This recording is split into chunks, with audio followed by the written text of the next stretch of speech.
How good was Zen Identity? Oh boy. We were pretty good, yeah. I played guitar, and we had a singer and bass player and drummer, and we were very inspired by REM and Jane's Addiction. Jane's Addiction too?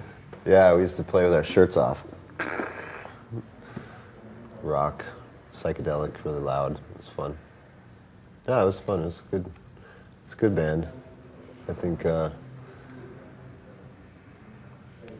we were more. It was, you know, it was 90. Well, we started in 80s, but by the 90s, you know, with alternative music became big and Nirvana and all these things. I think at the time there was just this feeling of like, oh yeah, we've got to try to get signed and gonna make it big. And there were a lot of talk of that, and a lot of bands around Minneapolis that were getting attention from record companies and stuff. And I don't know, I just I didn't like that part. What do you mean? I don't know. It just seemed like that became the struggle, and trying to make it, you know. And it was more fun to play, and we had fun playing, but it just, I don't know, the drive, you know, the drive to try to gain an audience and stuff. I think to me just felt very just pulled it away. It just felt dishonest, you know. What did you learn then, and did you do better with low? Well, when I left Zen Identity, I decided that I didn't want to pursue being popular. It's just silly, you know. I didn't understand how was it bands did that, and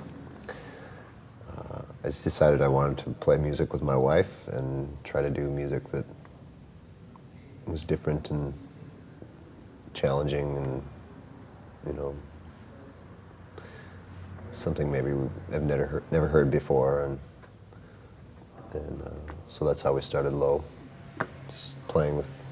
But I think well, you started Low and you were still in Zen Identity. Is it true? Because you did it with John. John. Well, yeah, John. Our first bass player in Low was John Nichols, and he, at the very end, before I left this Zen Identity, he was the bass player in that band. You know, he had replaced someone who had left also, who was smart as well. I was tired of it. The bass player from Zen Identity left, and then John joined, and then shortly after that, I just decided to not do that. But I liked working with John, so that's how we started the band. It's deciding we wanted to play music that was different and challenging to us, and not worry about what other people think. Do you still recall in the first, actual demo you made with John, with the label Low on it, or? Right. Yeah. Do you still recall it? I mean, the first demo, because I read you and John were just experimenting. Yeah. Well, we experimented, and we wrote a couple. We were kind of sitting, fiddling, playing very little, very minimalist, you know, almost Stephen Reich kind of. But then we wrote a few songs that sort of used that element, and I thought, oh, that's interesting. And then, well, let's do a show. So we called some friends who were in a band who were going to play in a few weeks, and asked if we could open. Okay. So that was like, oh, okay, we'll do a show. See what happens.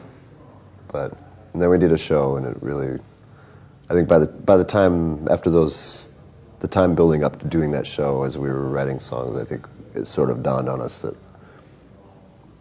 this music there was something to it, and we enjoyed it, and there was more to it than just fiddling around, experimenting, and trying to be Stephen Reich. You know, I mean, it was more. I don't know. It surprised us. You know, after we'd written a few songs, I guess it surprised us that we had come up with this. What did surprise you then? That we liked it.